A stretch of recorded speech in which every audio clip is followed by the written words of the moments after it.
Welcome to HBD Sports. It's Thursday. It's money. It's Clyde. We're gonna talk some wrestling, baby. You ready, brother?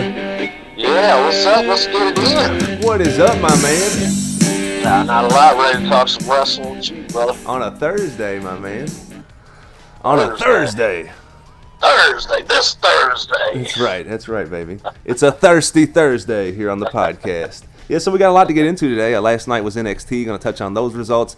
Got a little bit of Dolph Ziggler news, some rumors on Dolph to touch on. You know, Dolph to AEW. I don't know, possibly. Going to touch on that. We're going to hopefully make it to our list of top heels of all time today. We're going to play a little bit of random wrestling knowledge with Clyde. Got a few WrestleMania rumors to touch on. And Jim Cornette actually had a few interesting thoughts on AEW and WWE and like the battle that's developing. And so, you know, it's good to kind of hear what the legend Mr. Cornette has to say. We're going to touch on that. And also, The Rock had a few words for us about our podcast and about the direction of it. So we're definitely going to touch on that also. And so before we do, though, brother, why don't you be so kind as to tell the audience what's going to happen if this podcast here, this channel, this show, baby, reaches 1,000 subscribers? What's going to happen if we get lucky enough to do that? We're gonna take old Dave and dress him in a Elvis suit, and I guess I'm getting Weird Al's the guitar. That's what's gonna go down. Ooh, yeah, you better dig it, brother. Straight up Elias style. I'm just gonna have to ask you to silence your cell phones, shut your mouth, and hold your applause till the end when I light you up with the guitar, brother. It's gonna be fun, dude. So you ready to hop into the news for today? Yeah, let's get in the deep end, brother. Hop in off the deep end, brother. I guess real quick we can just review NXT. Just going to kind of quickly give the results from last night, touch on a couple of little things, but yeah, here we go. They started off the show with the Dusty Rhodes Tag Team Classic match, and it was Mustache Mountain versus the Forgotten Sons in a match actually where the Forgotten Sons won, and I was kind of disappointed because I'm a huge Mustache Mountain fan. I really like Tyler Bate. Yeah, he's a really good wrestler, man. That name's a little odd, the Mustache Mountain, but it is what it is. Yeah, so they moved on there, and the next match was is it Io Shirai? Is that how you say it? Versus Bianca Belair in a match. Yeah, I believe that's right. And I think the crowd was actually chanting, and you can go back and listen to the show, but I believe the crowd was chanting, "This is boring." That's a possibility, man. Yeah, it ended in a no contest when Baszler came out and attacked both women. So yeah, that was still pretty cool. I guess Baszler's looking strong. That's one thing you can say right now about the NXT Women's Division. After that, another Dusty Rhodes Tag Team Classic match. Aleister Black and Ricochet took on DIY, and what was actually a very entertaining match. It was one that actually Ricochet and Black went on to defeat DIY. But after the match, when they was going up the ramp there, it was like Ciampa was helping Gargano get up the ramp, and then as they got to the top of the ramp to go backstage, Ciampa tried to push Gargano into the display there, and Gargano kind of reversed it and put a couple moves on Ciampa. Did you see that? Yeah, I did. Setting up another feud for those guys in the future. Yeah, they are, and I guess what was even more interesting to me, and was the fact that I think Adam Cole now and Gargano are actually going to be wrestling for this vacant NXT championship. Have you heard that? Yeah, I did hear something about that. That'll be a 5-star match, possibly. Yeah, it should be a beautiful match. Yeah, it's according to Wrestling Observer newsletter, Johnny Gargano's main roster status seems uncertain at this point. He hasn't appeared on main roster television since Ciampa's neck injury news hit, and Ricochet and Aleister Black have been enjoying tag matches on both SmackDown Live, Monday Night Raw, and NXT actually of late, you know? Yeah, these guys are running on a full-time schedule. Yeah, so due to Ciampa's neck injury, the NXT Championship is now vacant, and as seen above, Adam Cole and Gargano will battle it out to see who will become the next NXT champion come TakeOver New York. So that's pretty cool, man. That ought to be a good match. Yeah, I think Adam Cole's probably going to go over. I think that's definitely what's going to happen with that. I'm sure you'll be happy about that. Yeah, I love Adam Cole, baby. That's my guy right there, brother. But I will say this, I'm a huge Johnny Wrestling fan, and it just seems like they've kind of used Johnny Wrestling over the years like to put over whoever the next guy is going to be on NXT. Because the guy's so phenomenal in the ring, it's like, you know, if you want to see a good match, you just put Johnny Gargano in there with anybody, and it's going to come out almost 5-star quality every time, you know? Yeah, he's a real technician in there. Real credit to the business. Johnny Gargano, the NXT's Daniel Bryan. More at 6. No, Yeah, he might be, man. Yeah, so that was pretty cool, I thought. And I guess before we hop into the rest of these news and rumors and stuff like that, we'll hop into our, and I know this is your favorite segment. It's mine too, no. I always say everything's your favorite segment. Really, I know you're not much into anything, but this is our Dolph Ziggler news of the day. It's worth the music twice, actually. It's funny, like sometimes that thing just goes crazy, dude. It starts playing itself over and over and over again. It's like the voices in my head. You got a glitch in there, brother. Got a glitch, brother. Got a glitch. Yeah, so did you hear Ziggler recently was asked about his WWE status, and it's kind of like uncertain at this point. He's kind of working on a bit of a handshake agreement right now. Did you hear that? Yeah, I heard the same thing, man. WWE should really lock him down. I'm a big supporter of Dolph Ziggler, so hopefully he sticks around. And so evidently he's been he's been busy. For those of you that don't know, he's also like a stand-up comedian, and evidently that's working out pretty good for him, and he's been really busy, doing that outside of the ring. But Wrestling Inc. reported that, and I apologize here, I'm sorry, this is International Business Times here, and it's reporting that, is there a possibility, is there something going on maybe where Dolph could go to AEW at some point, or is that just rumors? What do you think? Oh, they would be silly not to take a real good look at him, especially if his contract comes up and he's available. I think Dolph Ziggler's a main event superstar in any company. Yeah, well said, brother. I think he could too, man. I really do, and it would really be in Vince and them's best interest to make sure they don't lose Dolph. Yeah, I think they need to keep him and give him another push. They get cold and hot with Dolph all through his entire career. That's right. Like Katy Perry, they're hot, then they're cold, they're in, then they're out, they're yes, then they're no. Is that right? I think that's how it goes. Yeah, that's right. Yeah, you're wrong, then you're right. We kiss and make up or something like that. Then we break up. Yeah, it's something like that, dude. But yeah, that's Dolph. That's Dolph, baby. That's it, baby. Hot and cold, baby. But I guess that's kind of how WWE is with everybody. You can't just push one guy, 24/7, 365 for their entire career, I guess. That would kind of get stale also. Yeah, sure. It's got to have ups and downs, peaks and valleys, all that good stuff. And so did you hear this, though? Recently, the Rock had some words for us, man, about our podcast. What do you think? Nothing? No, man. I mean, that's big damn news, dude. I want some. I mean, that's the Rock we're talking about there. He's got some words for us. I haven't heard, brother. What did he say about us? Oh, well, here it is, man. Without further ado, the Rock on us. It went over the crowd. What are your names again? My name. It doesn't matter what your names are. You walk around here interrupting the Rock, you like you haven't seen the sun in 20 years, you like you just stepped out of Oliver Twist. Please, sir, may I have some more advice, sir? You want some advice? Yeah, so the Rock, dude, burying us, brother. He went on for a long time there. I just don't want to get in any trouble. But yeah, he went on for a long time there on us, dude. He just really let us have it. I think he said we look like a couple of rejects from Harry Potter or something. Well, he's not wrong. No, he's not wrong. I was thinking we more look like rejects from like a backyard wrestling venture or something, but Harry Potter would work, I guess. Yeah, that'll work. Either one. Either one, brother. Either one. So before I've got a couple of more news items I want to touch on for the day, but before I do, you got any news today, man? What's going on out there in the wrestling world, brother? Any news or updates for us today? And if not, that's cool too. I'm just wondering, what's been going on in your world over there, baby. I know you're like an airplane flying, limousine riding son of a gun, and you ain't got a lot of time, but the tweet deck is always coming through. The alerts are always on your phone. So what do you got for us? Not a lot, man. A lot of the stories we've already covered.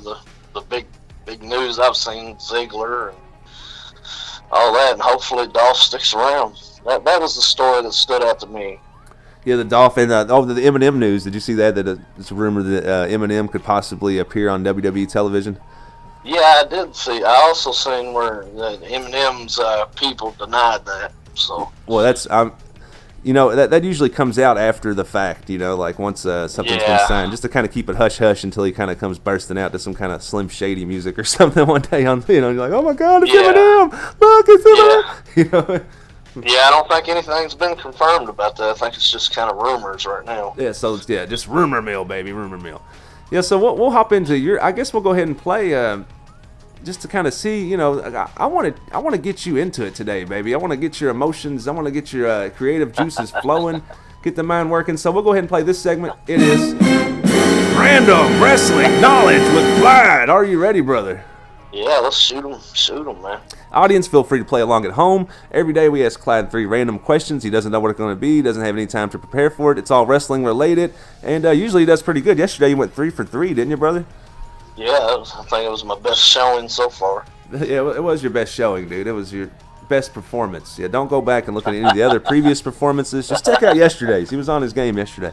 Brought his briefcase full of wrestling facts, left his purse at home. That's what I'm talking about, baby.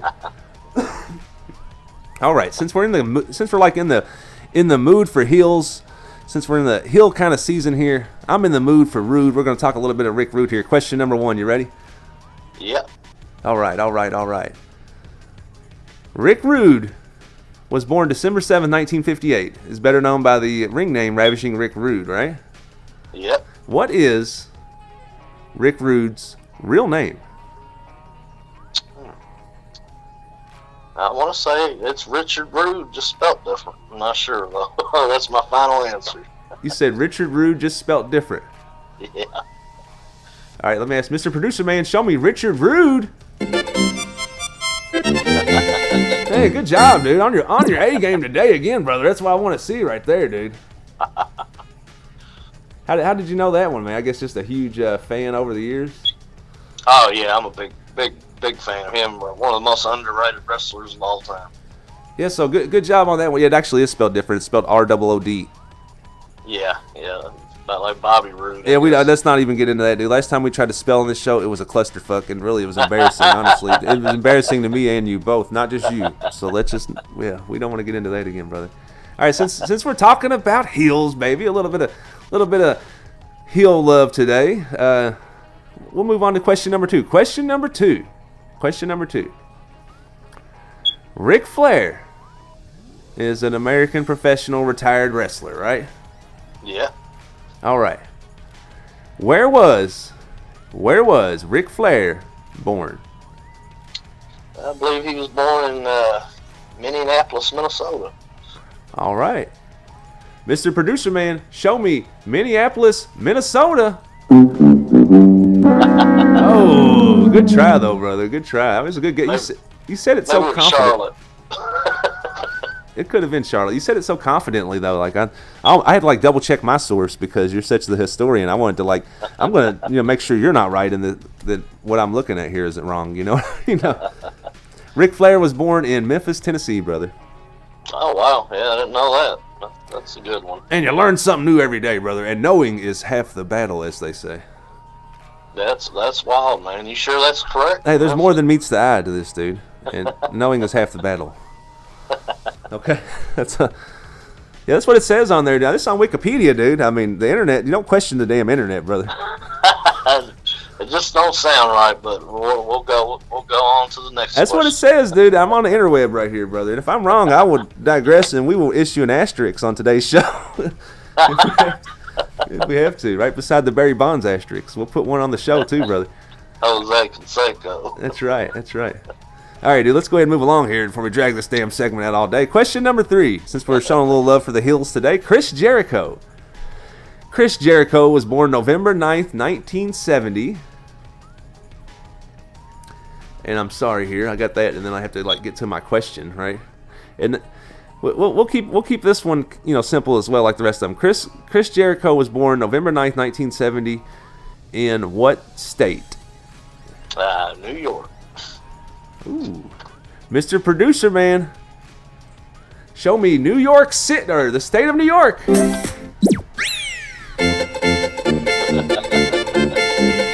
Good job, brother. Not too bad, man. I'm still puzzled about that Memphis, though. I'm reading it right here, dude. It says, are you talking about, it says Ric Flair was born on February 25th, 1949 in Memphis, Tennessee. He was adopted at the time of his adoption, arranged by the Tennessee Children's Home Society. I mean, that's a lot of stuff in there for... You know, unless this is just a bogus article someone wrote here, I don't know. But most of the time, Wikipedia is pretty good about having that kind of stuff right, dude. Unless it's like immediately after a big loss for a sports team or something. Sometimes people will go in and like mass alter some team's like Wikipedia page or something. But yeah, good point. I guess we'll go with that and move on. yeah, Chris Jericho, though, was born in the state of New York. He was born in Manhasset, New York, but he grew up actually in Winnipeg, which most of you guys do know. But I didn't know he was actually born in the States, baby. Yeah, I knew that one. I've been a huge fan of him since before hardly anybody liked him. Oh. Yeah, so good job on the show today, brother. You did good. You was 2 for 3, and yeah, so catering is not getting increased next week, but that's okay. All right, dude, we're going to touch on a couple of quick rumors here, and then we are going to hopefully hop into our top heels of all time. Are you ready for that too today, brother? Yeah, yes, sir. Okay, let's touch on some of these rumors real quick. WrestleMania rumors. Here we go, brother. Randall Ortman of Cage Side Seats reported that WrestleMania 35 could feature as many as 16 matches, and half of those could be multi-man women matches. Could be, multiple competitors in the match. Yeah, sounds good to me. These guys and gals, they work so hard all year, Even if they're not somebody that's always featured, I think they all deserve a shot to get on the show at WrestleMania. Yeah, that's a lot of matches, brother. 16. Do you know, like, whereabouts, how many they have every year, in general? Just like an estimate? It feels like about half of that. That's a lot of matches, dude. That's a lot of damn wrestling. But, I agree with you, dude. It's the big show. Why not try to get everybody on the card? And I'll make a day out of WrestleMania anyway. I'm sure most hardcore wrestling fans do. I mean, the pre-show kicks off at like noon. It feels like it though, but yeah, it's a whole weekend event for me. It definitely is with the NXT the night before, and yeah, so 16 matches, brother. So I just wanted to let you know, and get ready to have some fun on WrestleMania weekend. Don't forget the Hall of Fame for all us old school fans. And so people are still wondering if definitely that's going to be awesome too. Well said on that. Don't forget the Hall of Fame. Lots of cool inductees this year, and we're going to touch on that a little more actually, and maybe have a special show just for the Hall of Fame leading up to that. You want to, brother? Yeah, that sounds great. So there's still rumors about Undertaker, whether or not he's going to appear at WrestleMania. That's one of the hot button topics. Nothing really confirmed on it. Folks are hoping he's going to at least appear on the show in some way, shape, or form, but nothing really confirmed on that. Is Samoa Joe going to defend his United States title against someone from his past? That's like something that's going on there. Evidently, John Cena's name has been dropped out there a lot, so who knows on that. Would that make any sense to you? They learned how to wrestle together a long time ago in California.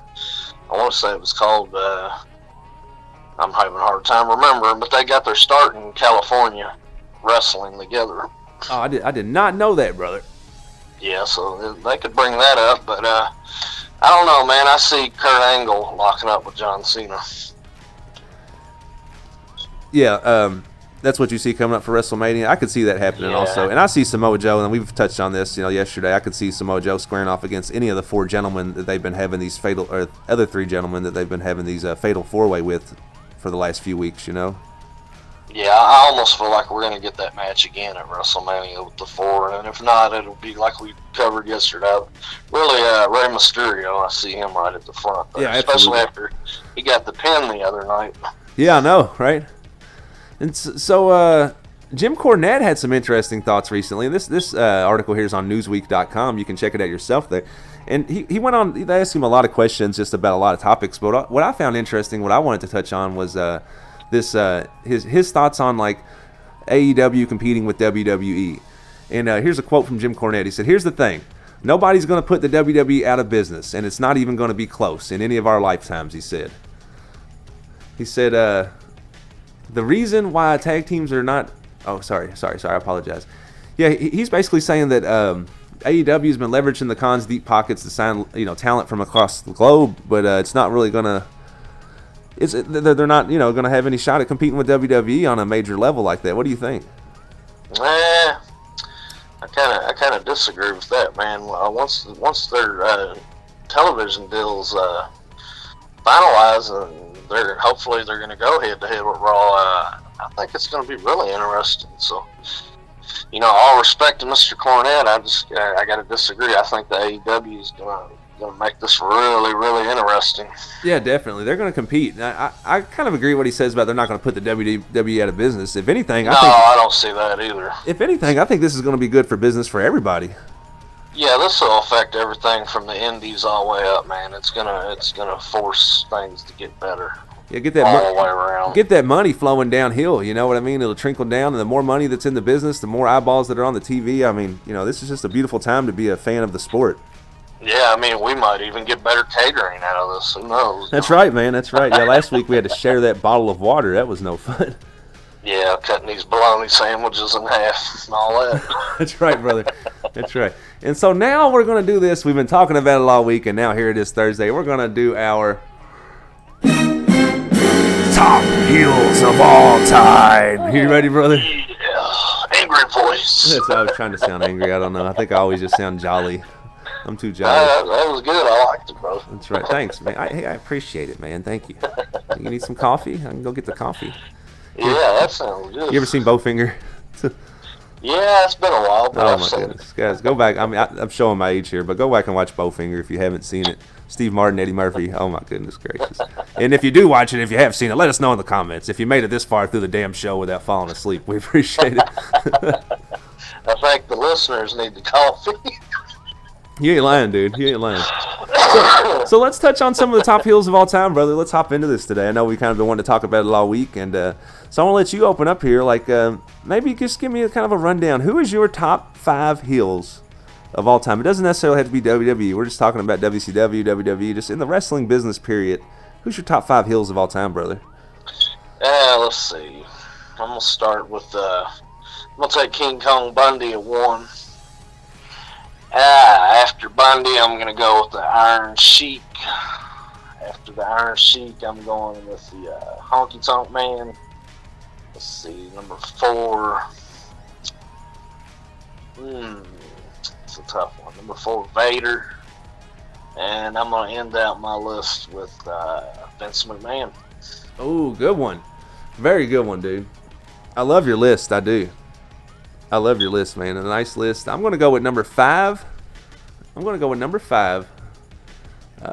This is tough for me, man. Here's like I'm just swapping 4 and 5 in my mind. Number 5, Ravishing Rick Rude, just because I'm such a huge fan. I know he's not going to make a lot of people's top 5, but he makes mine because I love the guy. Number 4 is sorry about that. The computer's not working with me. I got my list pulled up here. Number 4 is Chris Jericho. I really enjoyed his runs as a heel, you know. Number 3, I'm going to go with Hollywood Hulk Hogan. Number 2, I'm going with the Iron Sheik. And number 1, I'm going to have Ric Flair, brother. Yeah, that's a great list. A Hall of Fame list. And so how do you think, like, heels have changed, you know, since from, like, the 80s to today? Like, what have we seen, you know, any transition, or do you think they're still kind of using the same tactics to draw heat from the crowd? Like, I notice a lot of similarities in, like, a Jinder Mahal and Iron Sheik's type, you know, just the way they generate the heat, you know? Yeah, there's still a lot of that going on, but a lot of the heels are kind of cool now. You know, you almost want to cheer for them. That kind of started, in my mind, it kind of started with Razor Ramon, and even before that, your man Ric Flair there, where it almost was cool to be a heel. It was, dude, and yeah, that really did start with Ric Flair and Razor Ramon, didn't it? And then I guess, of course, by the time Hollywood Hogan came around, it was all out the coolest thing to do to cheer for a heel. You know what I mean? Yeah, I miss the days of, you know, like we was talking Iron Sheik and King Kong Bundy and Honky Tonk Man. Nobody was cheering for these guys. Everybody hated their guts, you know.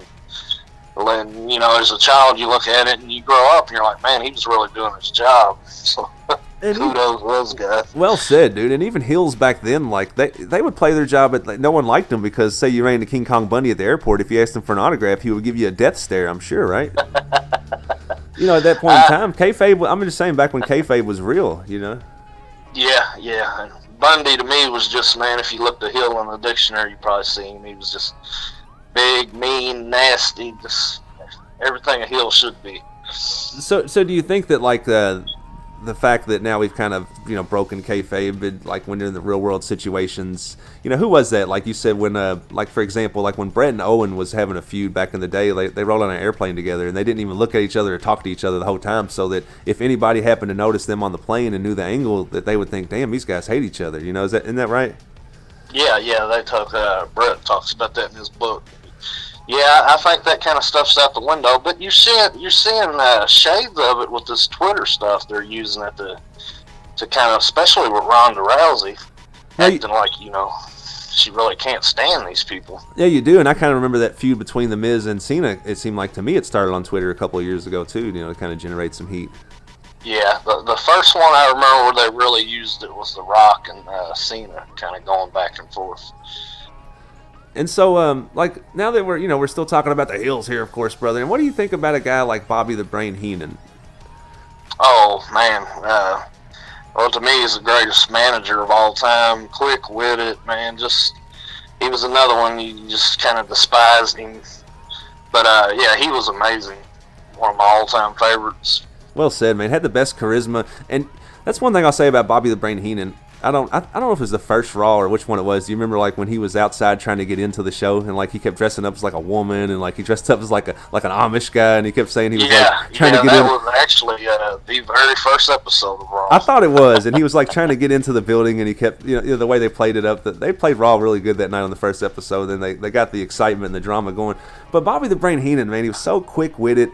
He may be the most quick-witted person, in wrestling history, as far as like you ask him a question and bam, he's just got 100 words for you about that topic right then and there, and you can ask him any damn thing, Yeah, when they come up with the name of the brain, they hit it right on the head with him, man. Yeah, perfect. Unbelievable talent. Love to see that. And if you guys haven't ever seen the first episode of Raw, and I'm sure most of you guys have, go back and watch them Bobby the Brain Heenan segments. I don't think he ever made it in the damn building, but he had a good time trying, and it was pretty entertaining. I'll say that. He did it like only Bobby could.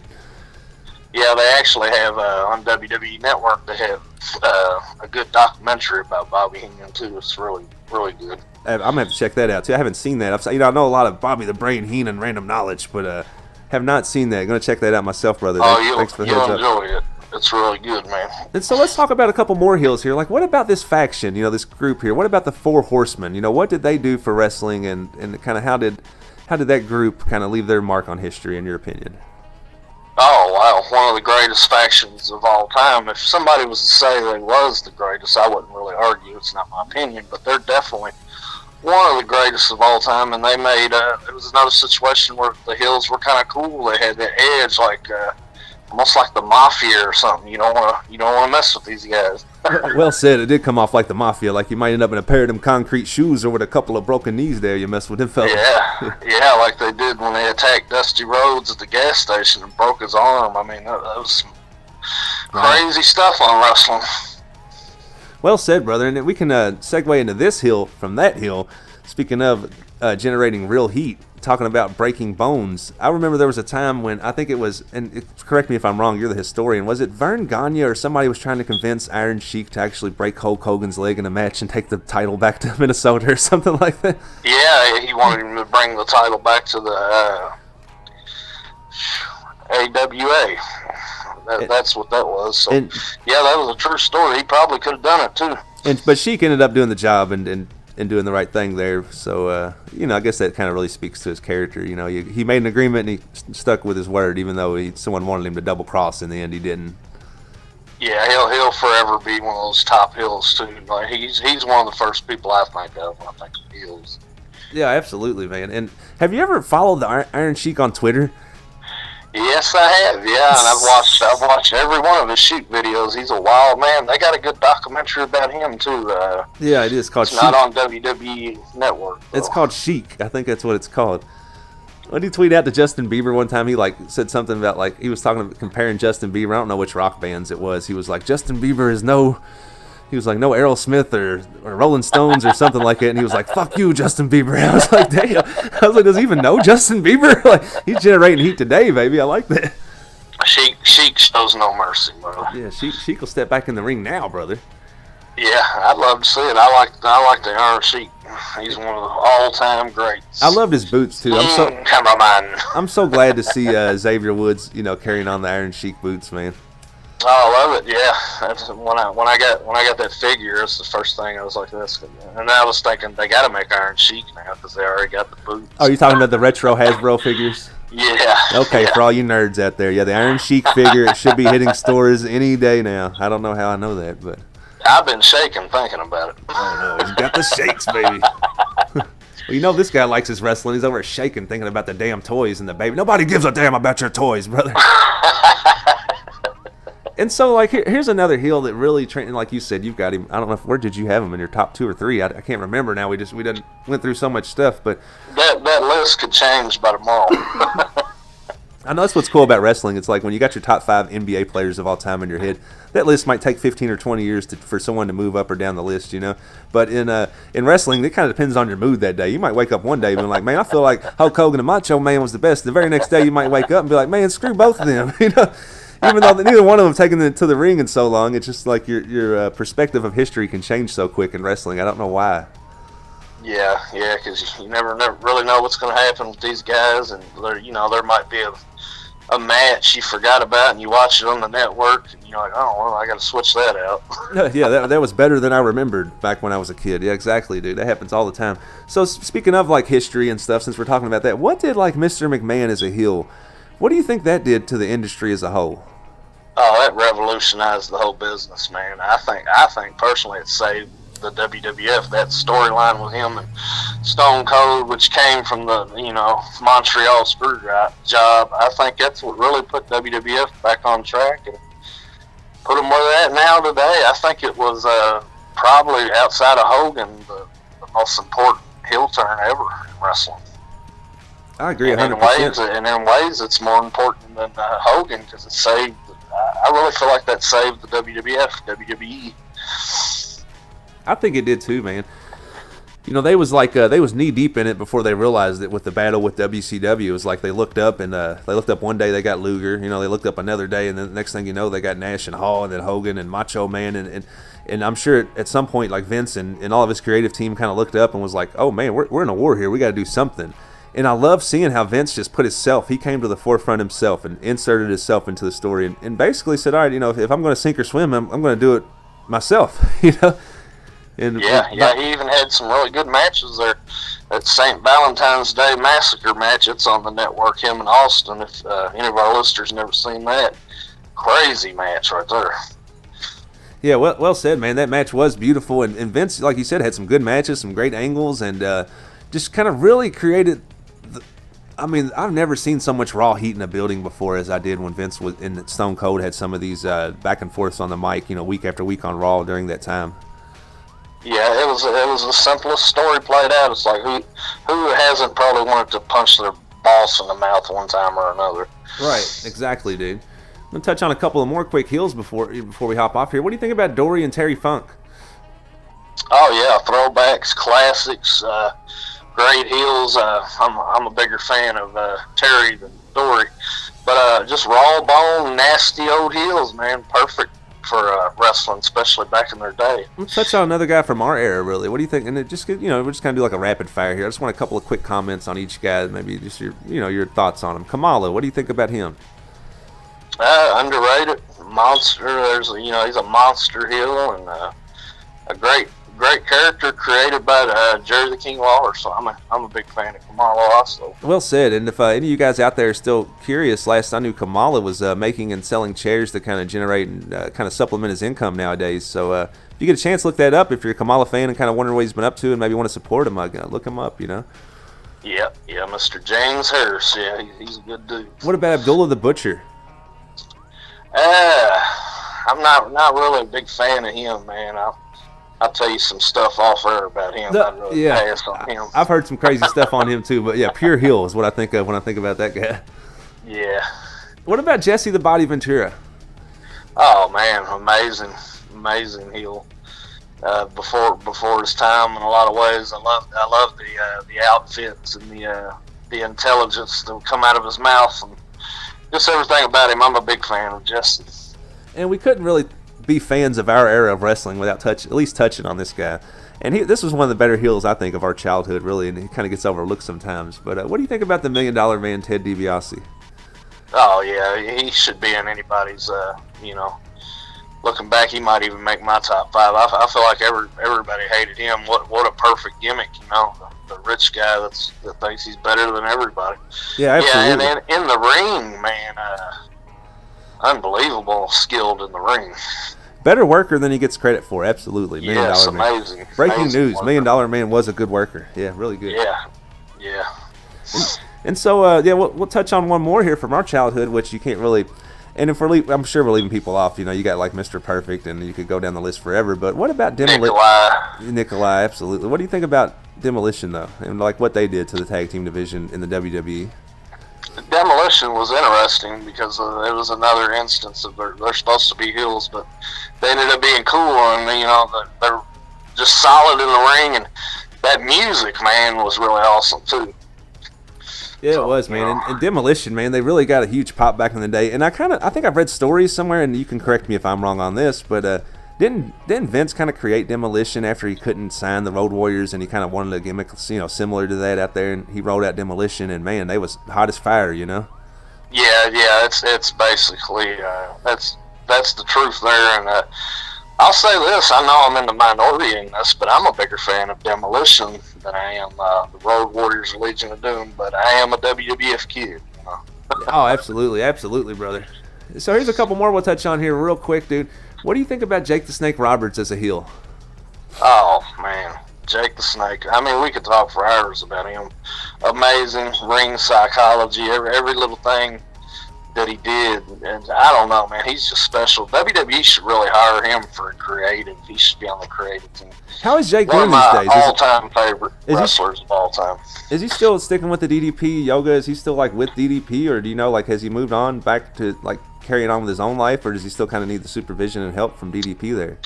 He's actually doing comedy shows. He was here in Louisville not that long ago. He's been doing a lot of comedy shows. Oh wow, I like his raw, unfiltered style in his interviews. I could see him actually being a pretty funny dude. Yeah, he's amazing, man. One of my favorites of all time. Really a unbelievable talent. All right, quick shout outs to a couple more guys here, and I hate to say quick because all 4 of these guys deserve, you know, proper time here, but I'll touch on these 2 together here, and then I'll touch on the last 2 together also. But what do you think about the Kane and Undertaker and kind of what they did for heels in the wrestling industry? Yeah, I remember them being heels. The guy, they were around and so long, and wouldn't be surprised if they don't pop up tomorrow. Yeah, well, they've been back and forth, you know. It was another instance of the cool heel, you know. It's like almost horror movie characters come to life. So, you know, they did a lot for that. Good job. Well said, well said. What do you think about a couple of let's talk about a couple of current heels on the roster, and then I don't know why just these 2 guys come to mind. And but what do you think about like the job that Randy Orton has done as a heel when he's in that bro, and also The Miz? With Randy Orton, I see a lot of Jake the Snake in there, and I know he's a big fan. He's got kind of that, he ain't got to raise his voice, and you never know what he's going to do, and he's just real low on everything, how he talks. I think Randy Orton's really underrated, and that's scary because you look at his career, he's done everything, and it still feels like he's underrated. The Miz is unbelievable, man. Miz as a heel or a babyface, I think anything he touches is gold. But as a heel, he's kind of that real, like an annoying little brother almost kind of deal. Well said, better at you than everything. I think, yeah, The Miz in the last 10 or 15 years has been completely talking about entire body of work, and a lot of guys hasn't even been on the roster that long, you know, as he has, so that kind of gives him a leg up also. Over the last 10 or 15 years, The Miz, in my opinion, is the best heel the WWE has had. Yeah, it's funny you brought those 2 up together because they've done everything, but it feels like they're still a little underrated. Oh, absolutely. Yeah, there's still stuff left to be done with both of them, and I think they both still have a role here in the WWE, you know? Oh, yeah. They're both heading towards big matches at WrestleMania. So, buddy, we've ran long today as usual. We tend to run long sometimes. It's like a habit of ours, but you know we could sit here and talk about heels all day, brother. I've got a lot more actually that I wanted to talk about, but we're getting close to 40 minutes on today's show. So, would you like to go ahead and put a bow on today's episode? Yeah. For anybody that listened to us, if you like us, let us know. If you didn't like us, drop us with the King Kong Bundy splash for the 5 count. And as usual, we're going to share this podcast out to our Facebook affiliate pages, the Bliss Army, Becky Lynch Mob, Hitman Heart Fan Club, Kofi Kingston Club, I Heart Pro Wrestling, Carlitos Caribbean Cabana, Wrestling is Our Passion, Wrestling Unleashed, All Access Indie Wrestling, WWF LJ and Maniacs, and All Elite Wrestling in all capitals. Well said, brother. And also I'd like to give a quick shout out to Nevlum and Emmanuel Register for helping run those sites and for allowing us to run their sites with them as well. Those groups are all ran by the four of us there, and Mr. Ronnie James also. Give a shout out to all them people. And yeah, thanks for having that list ready every day at the end of the show, brother. It takes a lot of work. That's the only damn preparation you do, but you got it ready. I appreciate it. Can't find the list anywhere else, so for you having that ready, you just made my list, brother. And yeah, if you guys like us out there, please give us a subscribe, give us a thumbs up, put us over. If you don't like us, let us know. We'll do a job for you on your show. That's the way we roll right here on this podcast, and we will catch you guys on the next one. Hopefully.